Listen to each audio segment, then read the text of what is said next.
So we just How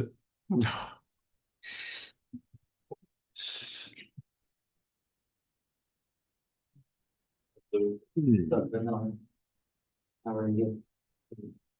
Later. That is what? No, there's less assignments to do. I said I had to do the writing assignment. No.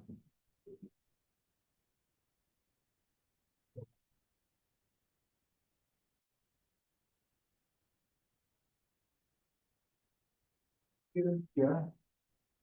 Got an 18. Well, you just get one submitting. Well, I didn't put a picture on. Let's be careful. No. I didn't put a picture on. That I got.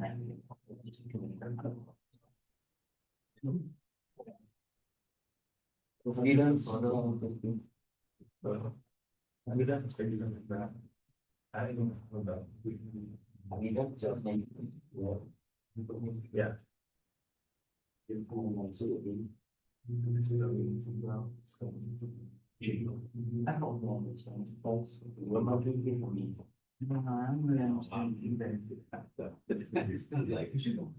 So last week and Monday, we started to discuss about the four quadrant control. So the four quadrant control, you can see here, we go forward and reverse. For each forward, we can able to have the motoring and regeneration. So that means forward, we can either brake the vehicle, called the regeneration, or motoring, that means we try to make the vehicle to move forward. So that's a really common operation for motor. If you're not quite sure about motor, you can imagine that if you try to drive a vehicle, we press the gas button, the accelerator, the vehicle will go forward. If we remove the accelerator, the vehicle will slow down. But for EV, this energy for vehicle, we can return to the battery. So we call regeneration. That's why you can see that we have two modes of operation. So that's called motoring and also the braking. But a vehicle also have reverse. That means you put in the reverse gear, you can reverse the vehicle to go motoring backward. But if you release the gas pedal, then the vehicle will slow down. But for EV, that slow down will therefore return the energy to the battery. So you can see that we totally have four operations. So this four operation is called the four quadrant control. So that true for all the motor. All the motor have this kind of four quadrant control, even though for many of the vehicles do have that four quadrant control. But however, for say gasoline vehicle, we don't have the regen braking. So that's why we don't have that. So the reason we study the four quadrant control because there's a common operation for all the motor. For all the motor, in this case, we are able to anything special? Okay. So for DC motor point of view, we know that when we press the drive the motor using DC voltage, then you go forward, and then when we turn off or we move the DC source from there, the motor try to continue to rotate, and that energy have to return to the somewhere like the battery. That's why in most of the circuit, we need to put some way we can able to return the energy back into the battery. So that's why we see that. So last week, the tutorial with the switching circuitry, we do have an opportunity for the circuit to return the energy. But that is only using a diode. It's not a good way for returning energy. So we do have some proper circuit, and that will be really famous circuit to do that. But we don't try to cover too much here because we are not talking about power electronic. In this few lecture, we only focus more on the motor operation. So that in here, we show you about basic four quadrant control of the motor operation. So the quadrant one is quite straightforward. It's basically forward and motoring. The vehicle going forward, and then we motor the vehicle, putting energy from the battery to the motor. So that's a basic operation. Then, of course, the next thing we need to consider would be bidirectional power flow. If we allow the energy to return to the power source, like the battery, we're able to create the second mode of the operation. So now then, we also mentioned about that go forward, the vehicle battery is positive, and then we're putting energy from the battery to the motor. So that's why IA is positive. And then, so what we say here, the energy will flow from input voltage to the back EMF. You see why we say back EMF EA here? EA, the back EMF, mainly is the domain to create the power to the rotational motor. That is called create the torque. Remember last two lectures, we mentioned about when we calculate output power, we can calculate power from the torque multiplied by omega. That's output mechanical power. But we can also calculate EA and the voltage multiplied by its current. So that means the energy contained in the back EMF is actually equal to output power. So you can see that if you're able to flow the energy from the input source voltage Vin to the EA, then we are able to deliver energy from the DC source to the motor. So that's called the motor rate. So the basic operation we have been talking about for the last 2 weeks. So once we're familiar with that, that's the first domain of operation. So later on, you can see that we have diagram to show you the chart. So that's the first domain of operation, quadrant 1, very similar to the trigonometric function, right? So, and then the next domain will be the vehicle steering going forward. And then when we release the gas pedal, the dynamic energy, that means the mechanical energy from the vehicle is still moving, have the kinetic energy. This energy will therefore reduce, and then we turn this energy into the battery. So the motor is something quite strange. All the motor, 99.9 on motor, you can also do power regeneration. You don't need any special design or special winding, special magnet to do that. Most of motor can automatically do that. So if someone tell you, oh, I need to make a special motor can do both motor and regeneration, no, that's not the case. All the motor can do that. So tomorrow when you go to the lab, you may experience how to use the DC motor. You may be able to see how the DC motor can do power regeneration. Understand more about it. But anyway, so for second point in here, when the vehicle is still going forward, so that means in a motor car, when you release the gas pedal, the car still go forward. You won't stop straight away and go reverse. Impossible, because there's momentum. So this forward momentum will carry the vehicle still going forward. We still go forward, and then the energy will be released from the kinetic energy from the vehicle, return to the battery. So that's called the more look like a power generation. We try to recover the energy. So in this case, the voltage is still positive because we're still using positive voltage from the battery connected to the motor. But however, because power regeneration, we need to take the energy from the motor back into the DC source or the battery. So the IA current should be reversed. If you don't reverse, it doesn't mean power regeneration. So that means the second point is here, you can see that the current will be reversed, but the polarity will be the same. The battery voltage is the same, the back EMF is the same polarity. And then we can see that the power flow will be reversed from EA, return to the DC source. So slightly different. So the first two modes will be common and straightforward. All the motor, even though you're riding a bicycle, still you can feel the same. When you pedal it, then you see that it's forward quadrant. When you stop your pedaling, the vehicle still go forward but slow down. Although we don't have battery to charge up, but if you're using an electric bicycle, you charge up. So that's called the quadrant 1 and quadrant 2, the most basic operation. And then, but for electric vehicle, we're able to reverse gear, make it forward, reverse. So of course, when we reverse gear, we don't use the gear to do that. But in power electronics, we just use something to reverse the input voltage. Reverse the Vin into reversed. Then the motor will go in another rotation. So in this case, we still call it motoring, but reverse operation, rotate in the backward. So that's still called motoring. If it still consume energy from the battery to the motor. And that's called the quadrant 3. So in this case, you can see that the rotation will be go backward. So we call the negative speed. And then the torque, of course, will be negative. And then input voltage will become reversed. Later on, we discuss more about how the current flow. I don't want to confuse you here. Later on, you can fill in the blank. We see which one is negative, which one is positive, and how the current flow, right? And then next, when we do the reverse gear, then if you want to slow down the vehicle, the same thing will happen. The energy will still from the kinetic energy of vehicle return to the battery or DC source. So that's how the fourth quadrant operation.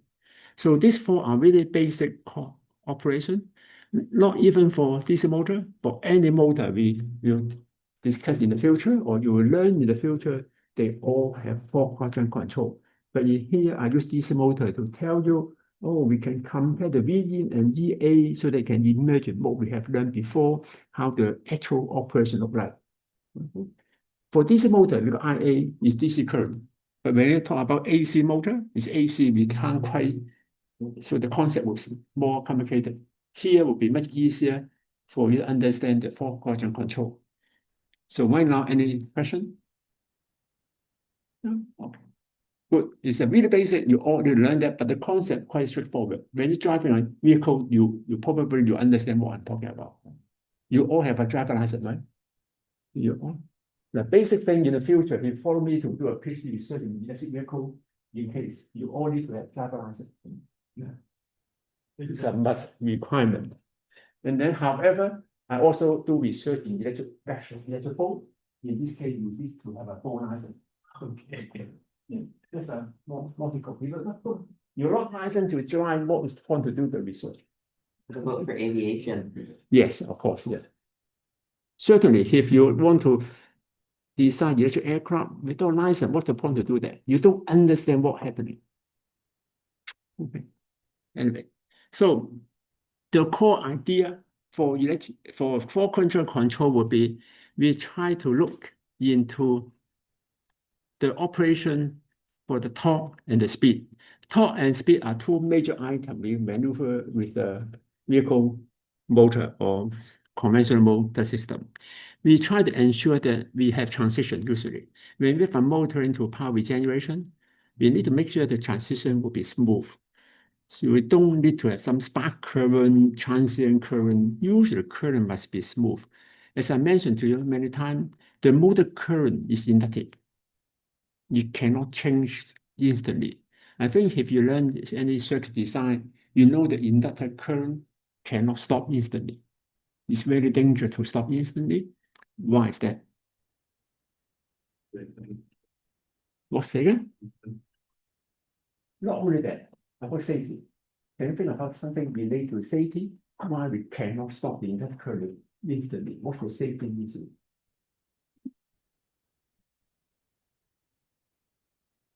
Okay. Sure, I think you know that. If you just look at the really basic equation for inductor, what's the really fundamental equation? Okay, for inductor equal to L di L dt, right? That's all we do now. On inductor, only couple wire, right? Just like motor couple wire. So if you stop the inductor current or stop the motor current instantly, what happens? The RDT could become infinity. If this move infinity, that will cause the motor fail. The winding and full high voltage will break down, punch through the winding, burn, or it. So we don't usually allow that. Because we don't allow that, we users allow the inductor current try to have smooth transition when we want to change the current. So that's why when you see any motor current or any large inductor, when current flow, we need to find a way to protect it so that it won't instantly disconnect it. For instance, when you have a high power unit like a cooker or something, even though your PC, when you unplug them, sometimes you can see the spark. The spark is the high in IDT. When the current in conducting high IDT causes the spark. So that's how we come up. That spark can be very high voltage. So that's why for motor point of view, we usually see the motor current continuous, even though we use the chopper. Like the last week, we learned about the simple chopper to chop them open, then we're still able to see the IA current continuous looping through the support from the diode, right? That's what you can see. So we always like to have four quadrant control, even though quadrant 1 and quadrant 2, we should make sure that the transition will be smooth. And so that even though we want to transit from motoring to regeneration, must make the current smooth to do that. So the important thing will be whenever we operate on any machine like the motor, even the robot and elevator, you can see that if the current suddenly have the spark or the current are related to the torque proportional to current IA, right? T equal to K phi IA. If the current is suddenly discontinuous or chopping, torque will chopping, then how you can imagine a robot, the hand suddenly doing haywire? Impossible. So all the movement must be smooth in that case. So that's why precision is important.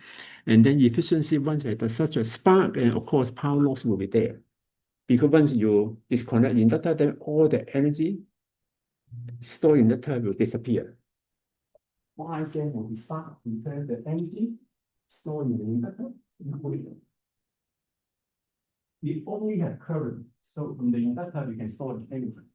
If suddenly we disconnect, all the I disappear. Then this energy need to be lead to somewhere, either heat or EMI or spark. So that's why we can't afford to have that. So it affects the overall efficiency. So dynamic performance is try to make the transition between how to restore the vehicle, how to reverse them, all these things must be able to have a really good dynamic performance. So, but anyway, what we're talking about here will be we try to make sure that we can control the motor properly for the speed control, torque control, and how to make sure the energy flow in all the conditions in smooth manner. So that's why we need to understand more about the quadrant control. And to do that one, we now show you how the motor operation like that. And then in the future, when you know more, then we can show you how to use a controller to control the motor so that we do all this job. But that will be in another lecture in the power electronics or more advanced electrical machine. But we don't have advanced electrical machine here. You don't have that many credit to learn everything. But anyway, so here we have a chart to show the 4-quadrant control. So in here, the first quadrant is the most popular one, the input voltage, and then we deliver to a motor. So this is our motor. In motor, we don't put an inductor here. You see, we got the back, that should be A here. It's my typo mistake. So that's a back EMF from the armature resistance, and the input energy will therefore flow here. So the current we define this direction is positive, right? So that's a normal forward motoring. So now we use chart to show you the circuit to show you how they look like. And then when we have forward, then the torque should going forward positive and then provide the forward rotation. And then next, if the second quadrant, the first quadrant and second quadrant, the second quadrant, when we forward reversing, then the speed to determine motor is forward or backward, mainly the speed is going forward or backward, right? If the motor is still rotating forward, of course, the vehicle will go forward. So that's why I can see that in the second quadrant, the speed is still positive. It's not yet changing direction or rotation. The motor is not going backward yet. So, and then you can see that because now the torque is negative. What's meaning why the torque becomes negative in the second quadrant when you brake the vehicle? Why? The current is negative. Say again? The current is negative. Yeah, the current negative. When we see the braking, then we tend to reverse the energy into the DC source. When the torque is negative, the IA is negative. If the torque is proportional to IA, right? If that's negative, then it's negative, right? So now the current is reversed back to the transfer energy back to the source. So that's why you can see that in the second quadrant, then you can see that the current negative, then we have the forward braking. So these two operations are most basic operations. You can see that. And then of course, you can now forward, and then the thing will repeat again. We try to drive the motor reverse like the reverse gear. So we can repeat this operation again in here. So when we put the reverse gear or use power electronic control motor to go reverse direction, then in this case, the speed must be going negative, right? In this, the speed is negative now, going backward. What we need to do will be try to reverse the input voltage, drive the motor. So of course nowadays the current is still going that IA, going this way. The current will go to drive the motor. So this is a motor, drive the motor to do that. So then that's so-called the reverse motoring. How to define the IA positive negative? You can see from the diagram where IA current still from the DC source to the motor. Yeah, from the positive terminal of DC source to the positive terminal of the motor. Then it's still IA direction here. And then for the reverse braking, of course, the braking here, then this two is still positive, the fourth quadrant. This is the third quadrant. Yeah. Then the current now become, you see the IA now going this way. So we now release the energy. The energy will therefore return to the battery, right? So that's how we can see the reverse braking. So that means the forward motoring and forward braking, these two. So this one forward, just repeat here.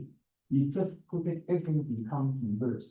The speed and reverse, torque are reverse, because we're going back with reverse here, right? So this is the same, this one, this will be the same as this one, except putting in opposite direction. So the concept of this quite simple actually, but the diagram not complicated. I don't understand why people using this complicated diagram. The concept are quite straightforward. But like this diagram to have some mathematical or diagram representation to, in a way, I would say using this diagram to track it so that make you look like more scientific. But the concept are quite simple. Sometimes scientific theory use a lot of chart equation diagram to fatten you to make you thought it's really complicated, but it's really simple. It's just like you're riding a bicycle while driving an EV, then you can understand how it looks like. So now four quadrant control is most basic operation for motor. Any question up to this point? Yes? Say like, when I see braking, I'm thinking like a car, but it's for all motors, not just like a car. Does that make sense? Is what I'm asking? Like, that's just the term for all motors.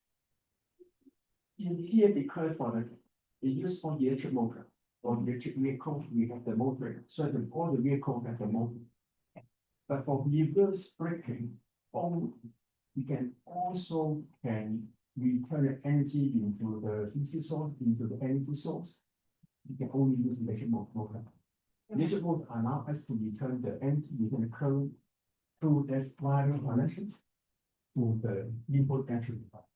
But for gasoline car, of course, you don't have any mechanical energy converted into gasoline, so we don't have that. So electric connection, electric motor, much easier, convenient for it to perform the second quadrant. Of course, then with some chemical method to do that, but that would be so complicated. So that's why you can see that using electricity, using battery, well, they're quite straightforward, quite simple to conduct the energy transfer. You know why the electric vehicle can save so much energy? Of course, the first question to ask you will be electric motor efficiency will be something like 90%, or maybe 80 to 95 or 97. The best motor like that will be 98. But common motor is every day with 90. The electric vehicle you're driving will be 90 to 95. Really high performance. But if you look into the gasoline and ICE engine, the efficiency only about 15%. So that's one thing you can see that why we need to use electric vehicle. But people will complain to that. But when you get into electricity from the power company, what is their efficiency? You can calculate their portion. So the power company, they can generate really good efficiency, say up to 45%. So 45% from 0.9 is still at 36% efficiency, much better than gasoline car. If your energy comes from PU10 with free energy, then also good.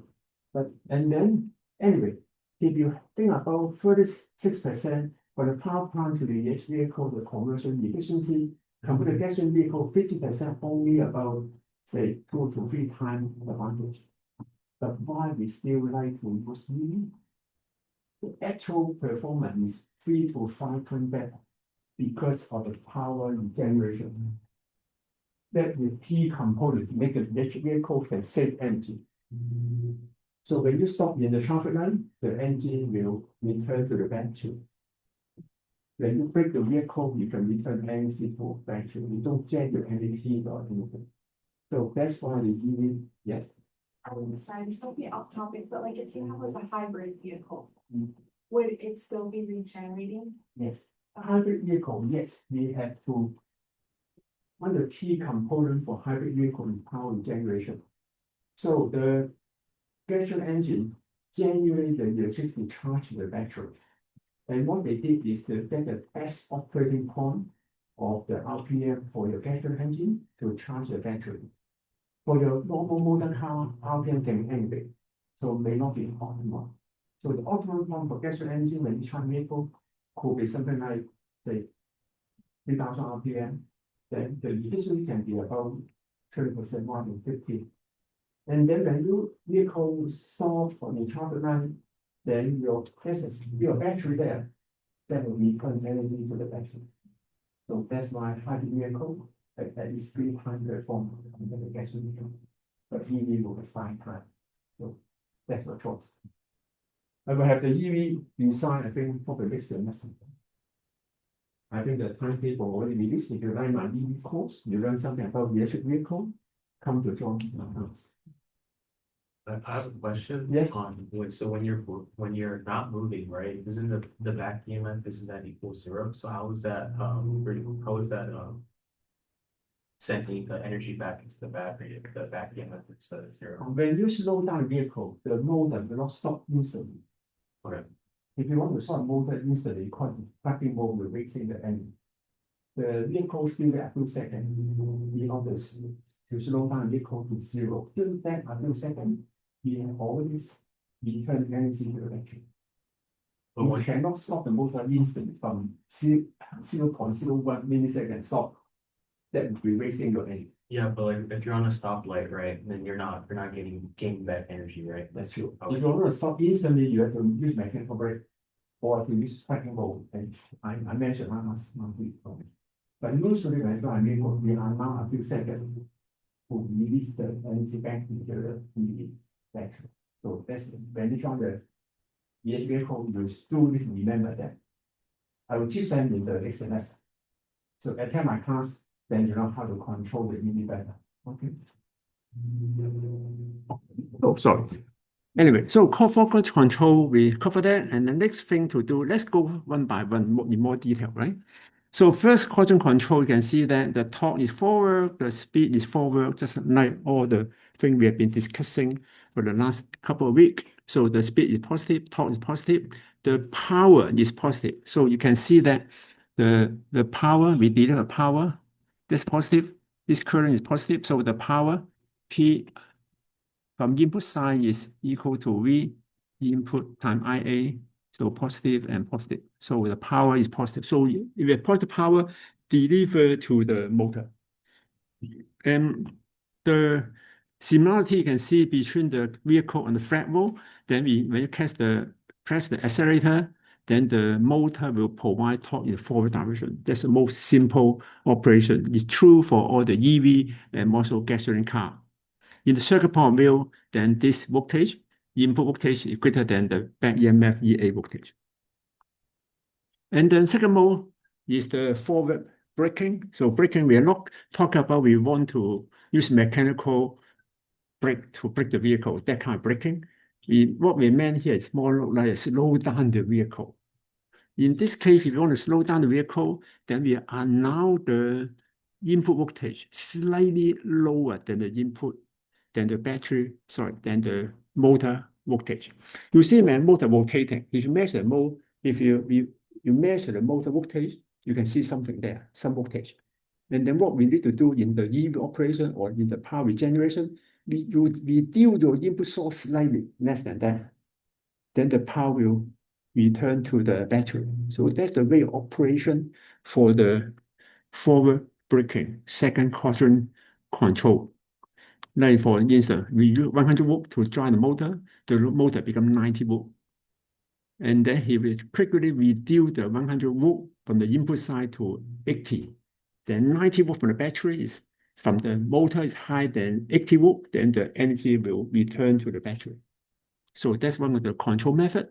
We show you how we operate the second quadrant. So the power in here is negative. You can see that.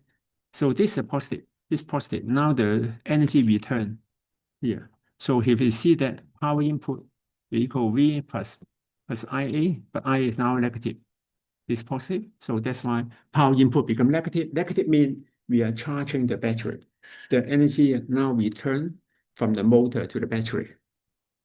So the analogy would be like when you're going down the hill, then allow the vehicle to go downward, and your foot should be released from the pedal, from the accelerator. Then the vehicle will continue to move, but however, the energy will be returned. For each vehicle, once you release the pedal, then the energy will return to the battery. Then when you drive the vehicle, you can feel the vehicle start to slow down. For the circuit point view, you can see that the EA voltage is higher than the VE voltage, so that's why the current will go reverse. So the speed, important part will be the vehicle still going forward, still rotating forward. We're not reversing yet. So, but however, the torque will become negative here. So you can see the torque is negative. So that means IA is negative. So that's how we able to understand the diagram. So these two operations, and then the electronic here, we usually need to use more than one transistor, at least two transistors to control forward and backward. And then next more complicated will be reverse gear, reverse motoring. Everything become negative. The one we operate in the positive direction, including the speed and the battery, we all reverse into a negative manner. So like in here, we reverse the input voltage into negative. And then once we do a positive in here, then it tend to EIA will go in the direction. Then of course, the EA will be developed in this side positive. So now the EA will become reverse polarity. The omega must be reversed, right? Because E is equal to KE5 omega, right? If that's negative, that's also negative. So that's why we can able to drive the speed. The speed is negative. So you can imagine everything is just the domain here is just change from the positive direction into reverse direction. So they use a term for third quadrant to flatten you so that you make it look complicated, but actually it's very simple. And the power still more than zero because the power still delivered from here. So you can see that this power, although negative, but negative multiplied by negative still equal to positive. So you can see that power input equal to V in IA. So from here, you can see that it's negative. IA is negative, so it's negative. Both negative become positive. So that's why the power is still positive. So that means when you change the into reverse operation for electric vehicle, of course, reverse gear is still consuming power.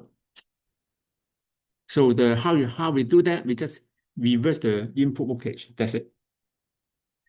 And then for the fourth quadrant control, then the torque is still positive torque, and then the speed will be negative. So that to say, when we operate in the third quadrant, we quickly to reduce the amplitude for the voltage slightly less than the back EMF, then we are able to perform that power regeneration. So in here, you can see that then the speed is now negative, the torque is still positive, the power is now reversed back. So you can see the power in here, the power input equal to V in IA. So this is positive, this is negative, so this become negative. Negative means we are now charging the battery. So that's how it looks like. So that is what energy means if you reversing the vehicle backward, then now if you release the pedal, don't allow it to speed up, then the energy will return to the battery. That's how we can imagine the operation for reverse power regeneration.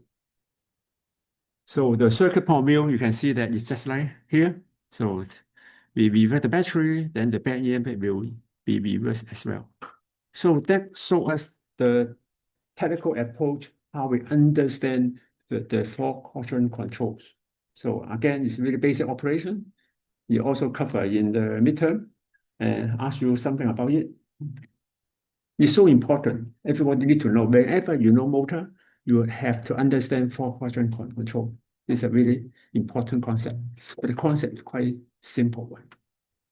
Do you get it? Yeah. No? Good.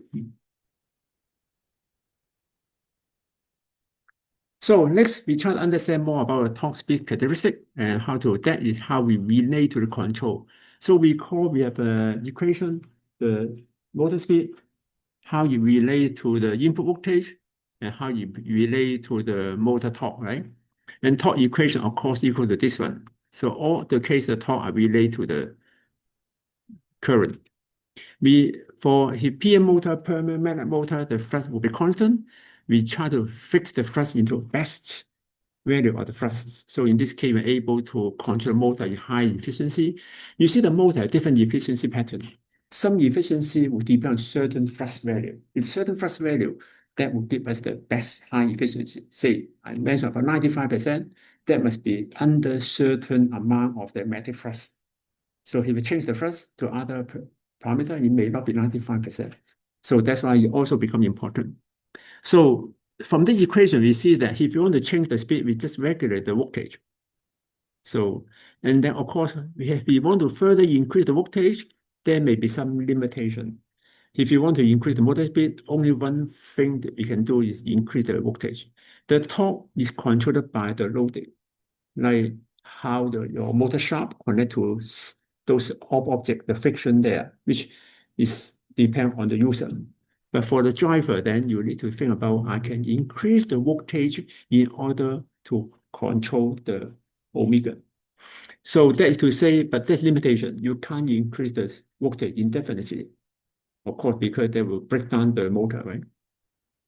So like in this curve, we can control the motor torque to a very linear horizontal line like this, because the torque is related to the current.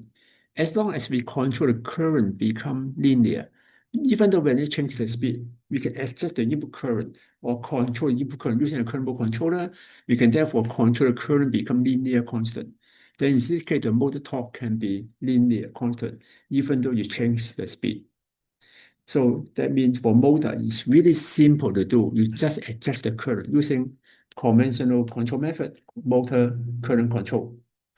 Then you can compare the gasoline car. Gasoline car using ICE. When you try to change the motor speed, the torque is not linear. I think the curve for gasoline car will be more look like the speed here, the torque, then more look like this, right? Something like that. Initial, the torque will be really, really low.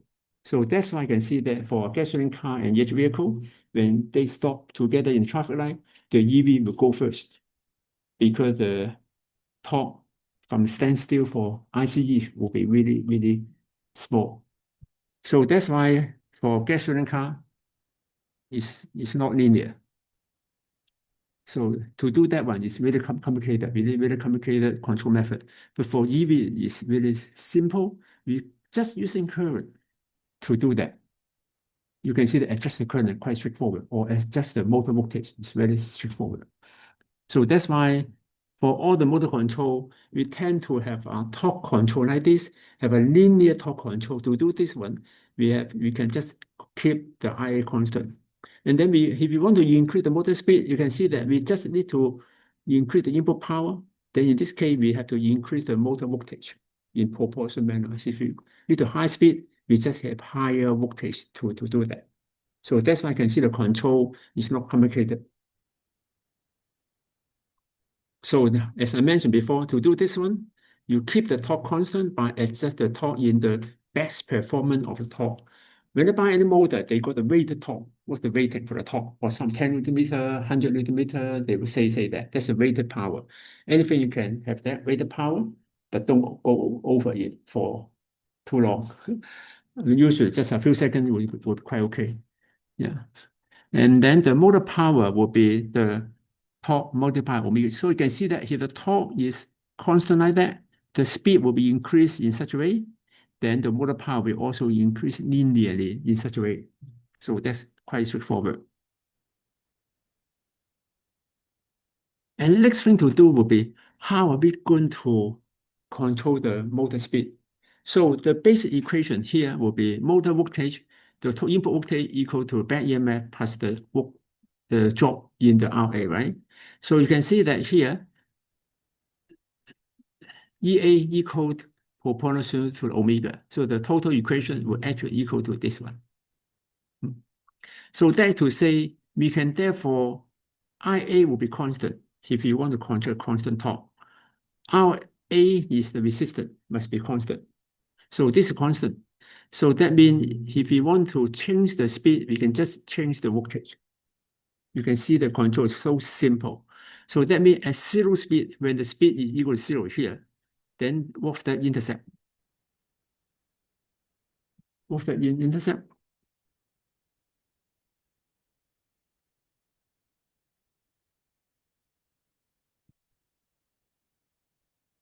The red line is the input voltage, right? Why the input voltage doesn't pass through the 0?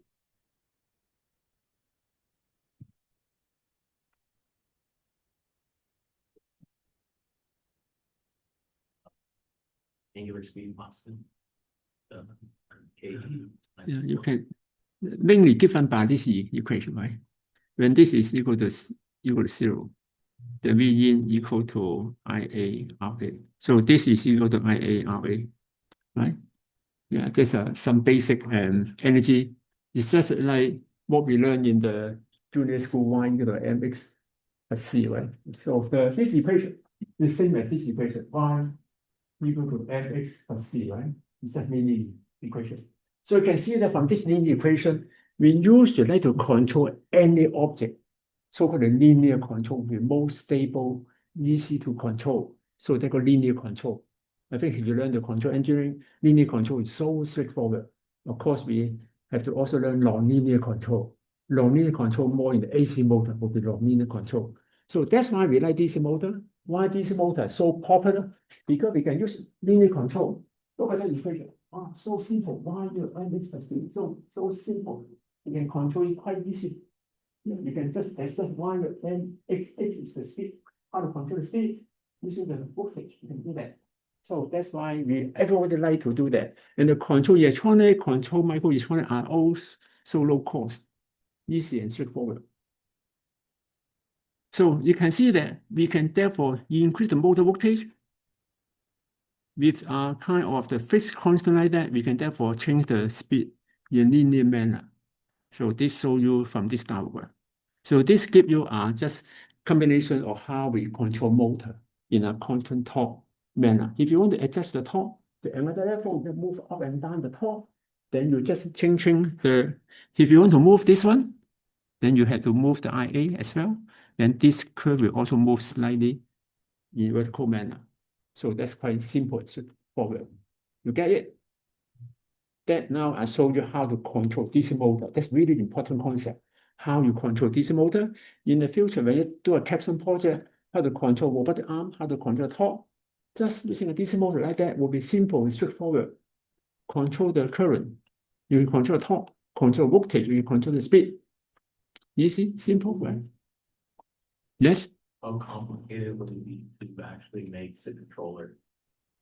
And it's just some simple electronic. You need to attend my class for power electronics, which will be 2000 next year. Without my electronics, you don't know how to control that. So all my class will be a series how to control motor, electronic power conversion, renewable energy, robotic control, everything will be here. So come to all my class. The thing is, if you go to ND student, they all learn robotic. They don't understand all the electronics, don't understand how they able to control a robot. They don't know the space equation. How can they control motor? So but you all these students, no ND student here. So don't you're ND student. Now you're the good.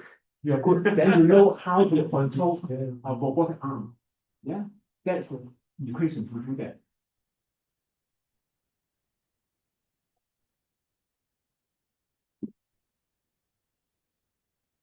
So let's further understand the equation, right?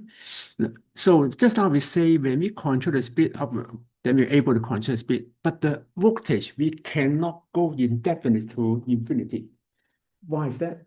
Why we cannot continue to increase the voltage? If we want to increase the motor speed, in theory, we just increase the voltage. What's the limitation? The motor rating.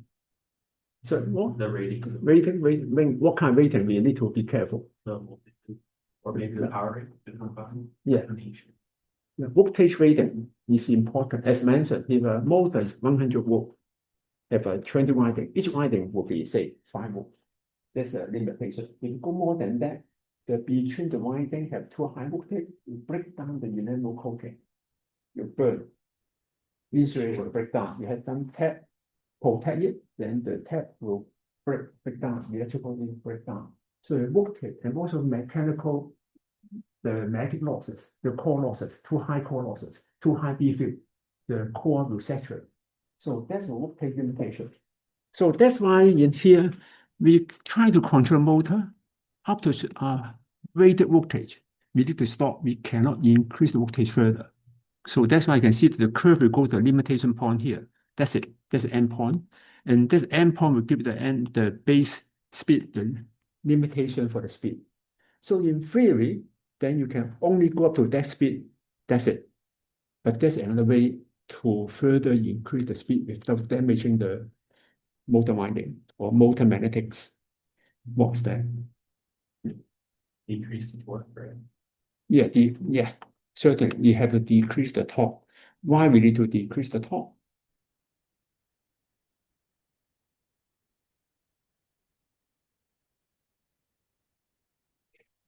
You see all the motor, when you buy any motor, what do they give you the parameter? Like the motor voltage and motor power, right?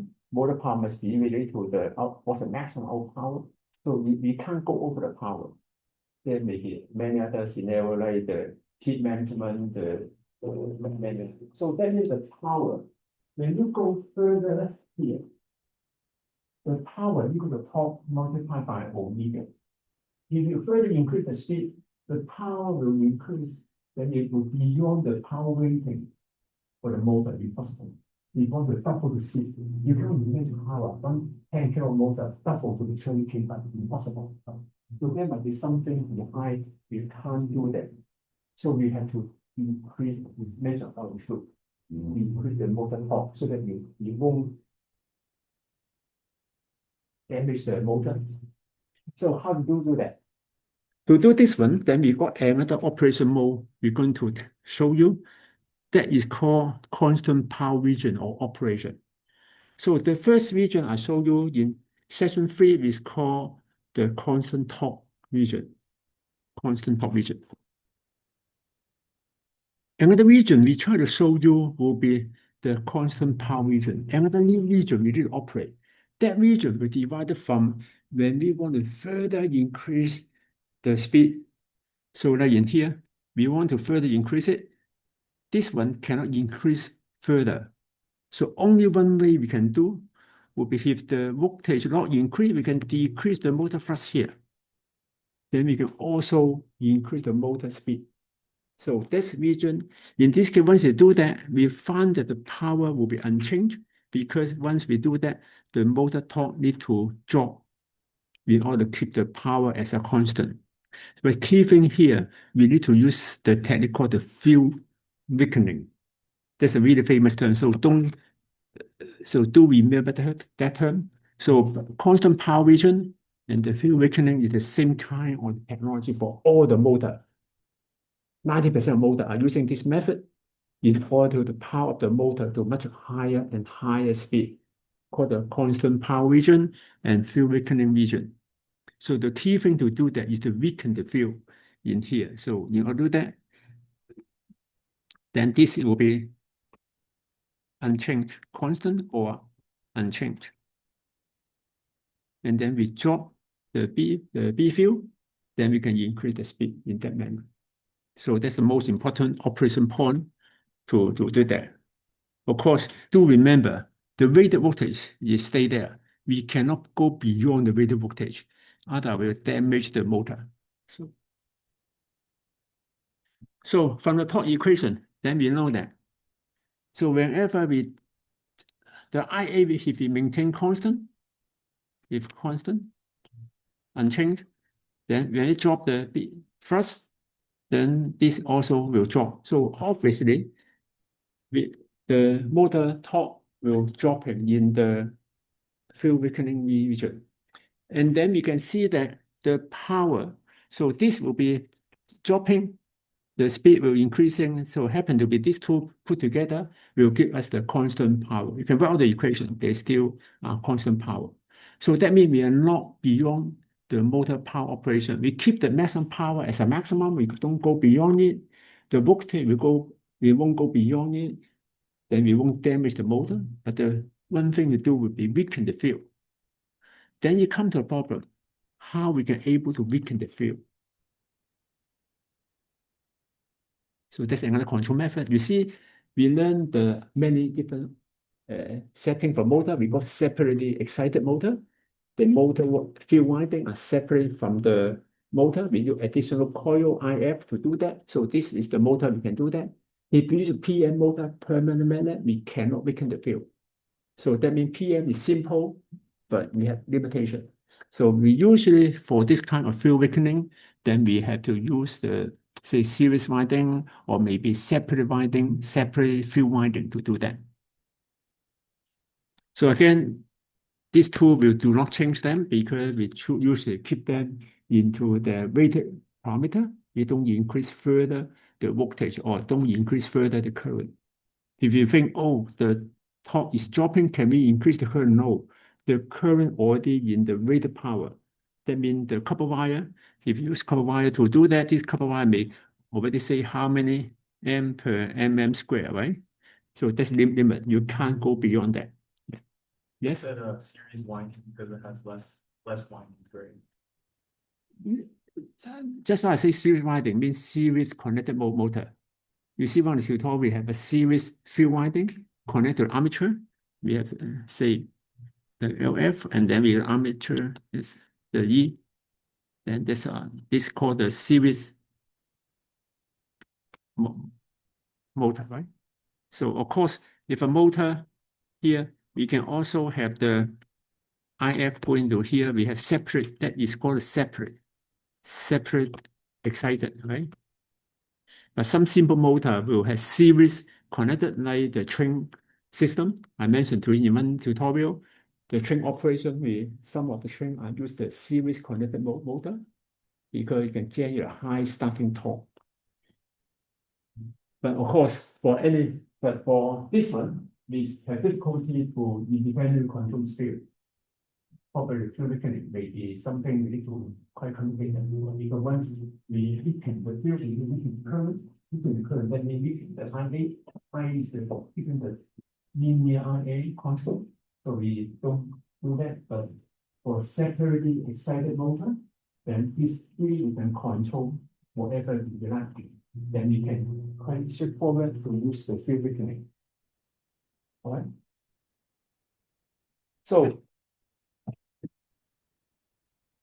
So now the complete curve will be like that. That's a really famous curve. If you go to any website, you should be able to see it everywhere. So tonight, go to search website, motor operation. If you key is the constant torque, constant power, medium website will help you. If you're not quite sure about this section, go to any website to get into more idea. But I think they use it confused. But see my graph will be quite simple and straightforward. So let's go through the graph again.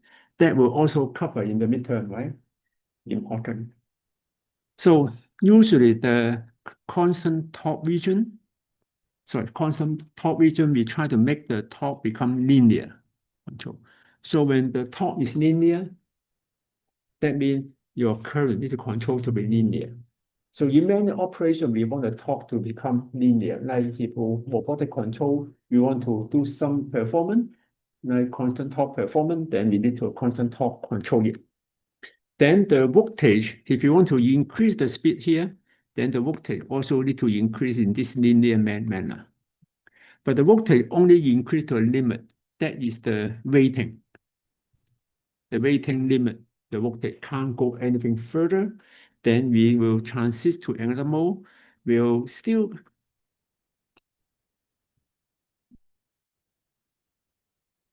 allow the speed to go forward, and then the field will be weakened. Once the field will be weakened, then through this region, some people also call it the field weakening.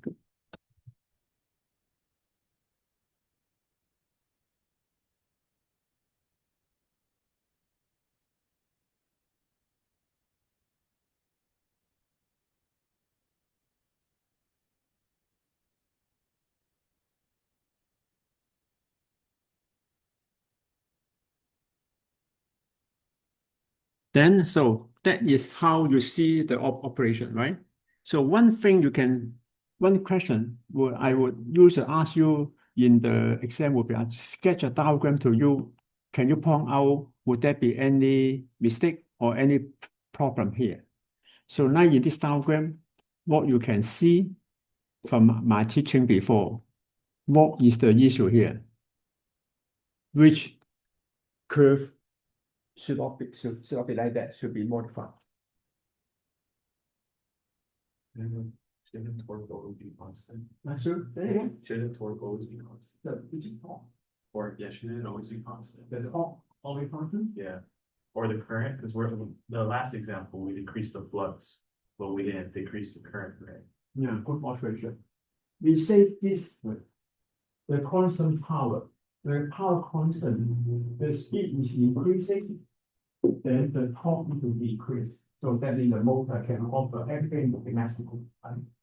And then keeping the thrust will be dropping because field weakening. We only weaken the field. How about the current? We need to drop the current. We don't have to. So if I ask an exam, this diagram, which curve is wrong, you need to tell me. Okay. That is the which one is wrong? High current. Yeah, the current. So this current, we don't need to drop. Why is that? Because in here, when we dropping the field, you can still keep IA constant. We don't need to do anything. Because IA is the current in the copper wire, we don't over the rating.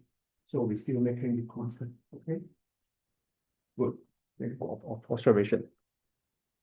So that means, so what's the curve? The curve should be continue, right? To continue, right? Like that. We don't need to drop the current. We don't need to drop voltage. You see, there's a constant power. Constant power in voltage multiplied current will be constant. If the voltage is unchanged, we have constant power, current is unchanged. There's constant power. So through observation, you can see that why we still can keep the current constant. Okay, look at that. So do remember the curve, and then except I may use another curve. So typical. Well, that's really nice things and observation. I like to see your observation. One possibility will be with this one. Still cost here. And oh, it's wrong because we got to draw RA here, right? That's enough observation. So do but it's open book, right? So there's a lot in it, but we take time to compare 2000 quite complicated. Do try to remember the important output. This is very important output. You can see in all the textbook, really all the internet, you can see this output.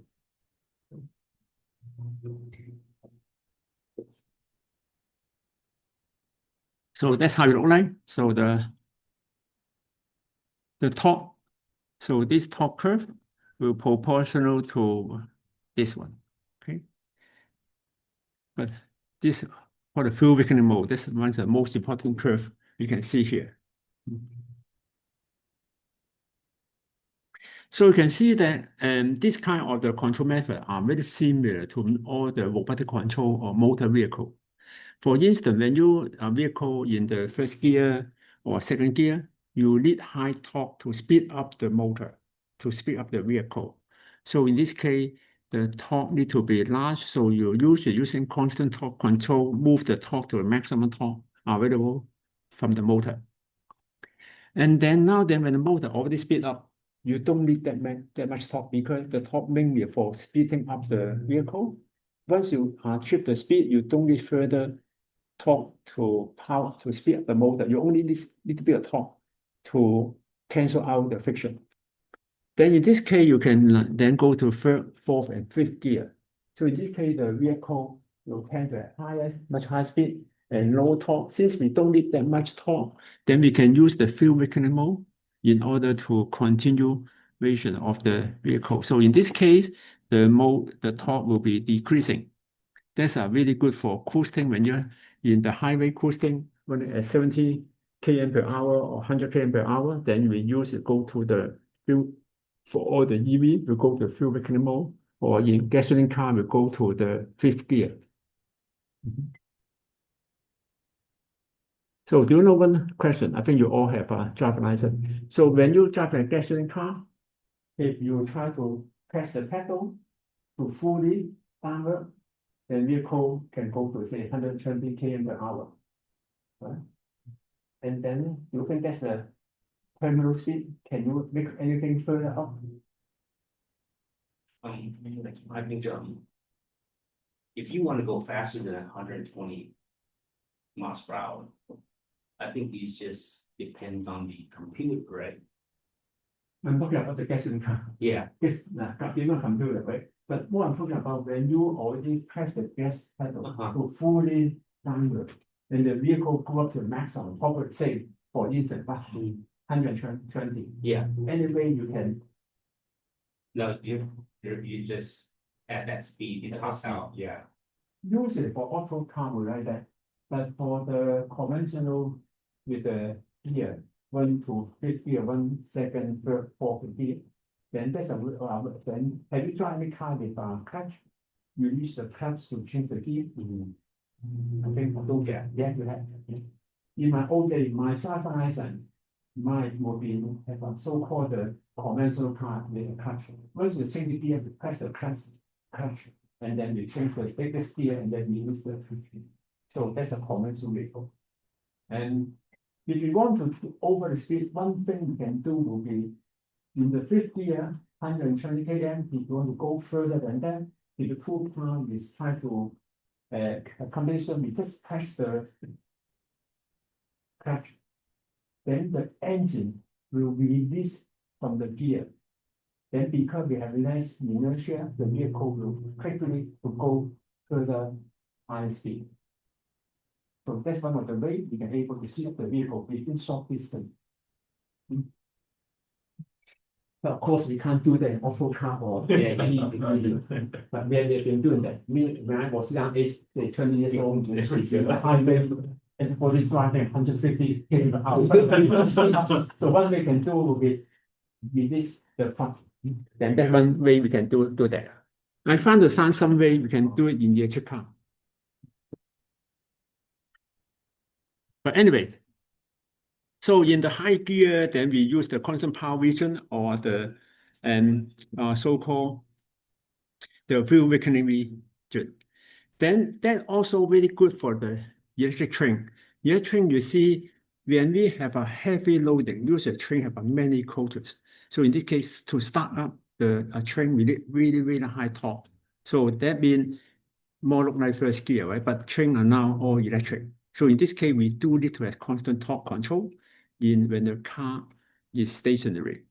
And then when the vehicle, when the train speed up, go up to more than 100 km per hour or further than that, then you usually go to coasting, then we can convert into constant power region. But for train operations, you got the third region. More than that, for all the motor car, we only have constant power and also the constant torque region. But for train, beyond these two regions, you got another region. So that's a more interesting, it's much higher speed region for high speed train. Then we will cover that in electric vehicle lecture. So let's see some basic example. Let's see how they look like. So now then we got a separate excited. You see, when we have the fuel weakening region, we usually use the separate excited DC motor. We can't have any series motor. We can't have the PM motor to do that. Usually separately excited. Then 240 volt IA will be rated at 20 amp. Armature was 0.5. The torque constant will be 1.2. Now we are using controllable source, so that means we are able to use variable voltage to control it. And then what the question is, now we are trying to operate rated torque value, the maximum torque value. What is the speed when the terminal voltage set to 120?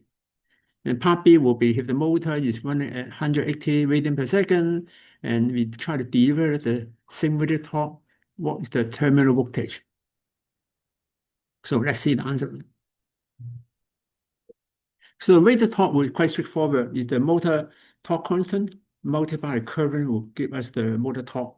So that's also equal to the rated torque. Very straightforward. Only single equation to do that. And then part A will be if 120, the 120 minus the work drop, that means rated current, and then multiplied by the resistance, then it will give you 110. So that's the back EMF voltage. The back EMF voltage we divided by the torque constant, then will give us the radian per second. So that will be is the base speed, right? 800. So that's it. That time to give you a base. So next thing, if now we're keeping the thrust a constant, if you do that, then now if we increase the speed to 180, of course the back EMF will be much higher than we expected, 216. 216 plus the voltage drop here will be 226. 226, then we can therefore check under the condition, will it go over the rated voltage? If not go over it, then we can still use the constant torque region. If more than that, we need to go to the field weakening region. We change the operation. We need to weaken the field. So this will show you an example under what situation we can use field weakening or not. All right.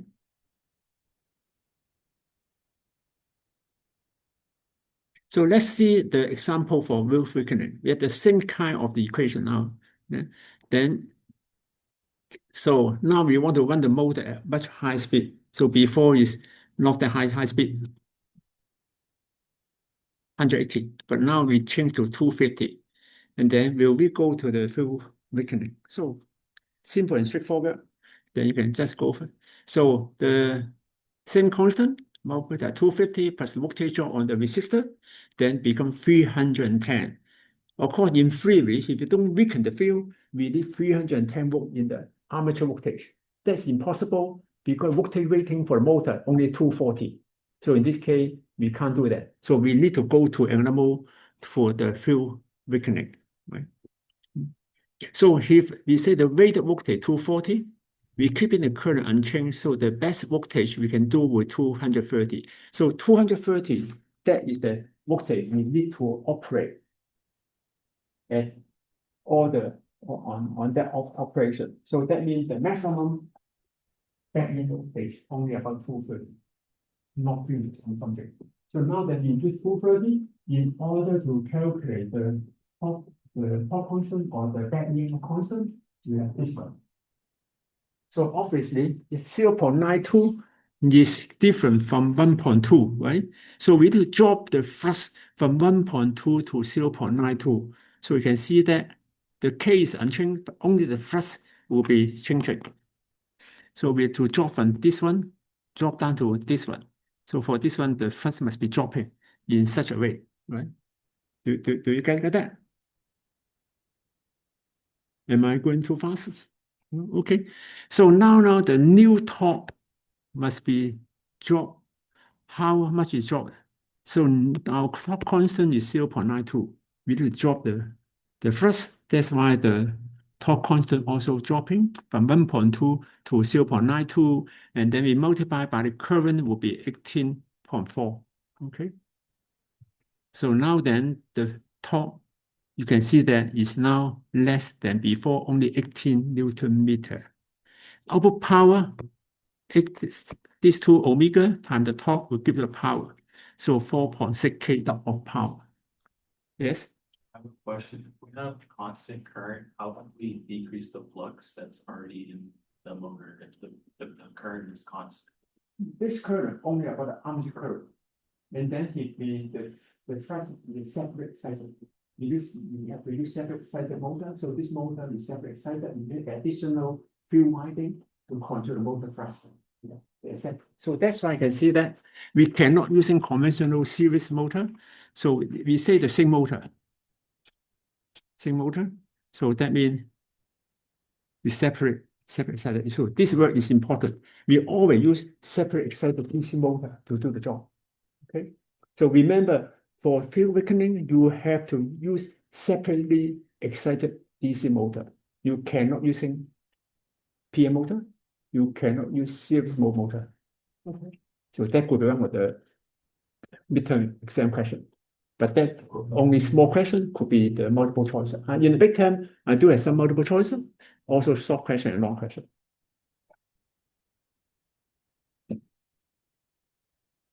So finally, before we finish the chapter, so DC motor voltage should be increased in order to increase the motor speed. The motor voltage do have limitation. We cannot increase the motor voltage indefinitely, so we need to make sure that the power will not over to a maximum.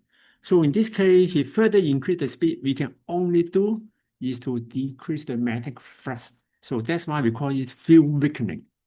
And the motor in the lower field weakening region will be lower, but the speed can able to go beyond the base speed. So that's the key message we know show to you for the DC motor control system.